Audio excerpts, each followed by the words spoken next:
Sí, es un evento importante que lo hacemos todos los años y también recordando a Alberto Núñez, que fue un fomentista y que todos los años también nos acompañaba en estos eventos, y como otros fomentistas también que han fallecido. También a Aldo Bracci, Kiko, que él fue el promotor de seguir con estas tradiciones.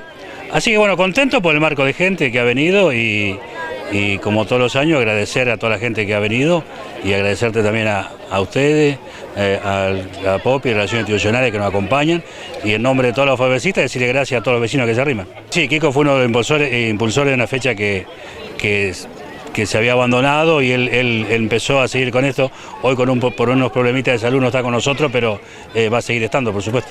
Una vez más acompañándolos en un largo trabajo que vienen haciendo. Esto es todo mérito de ellos, se han juntado ya hace varios días que vienen trabajando, armando los muñecos y demás y organizando todo esto.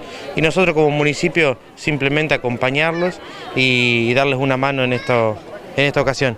La verdad que estamos muy contentos, como decía Juan, de la gran cantidad de vecinos que se han acercado.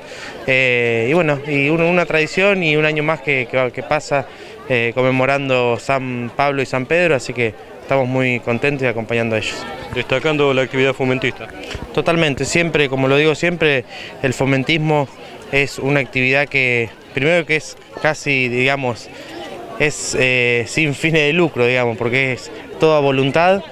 Tratar de representar a los vecinos, a sus necesidades, y para el municipio son, digamos, los que están en el barrio y saben las necesidades que tienen cada uno de los vecinos y los barrios. Así que bueno, acompañándolos y trabajando siempre con ellos.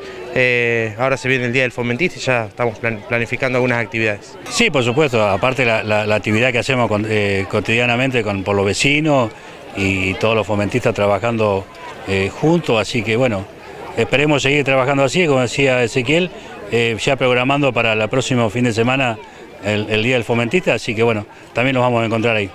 Nosotros recurrimos al Estado en cualquier cosa que necesitamos y bueno, están disponibles contra nosotros, así que de eso está agradecido también.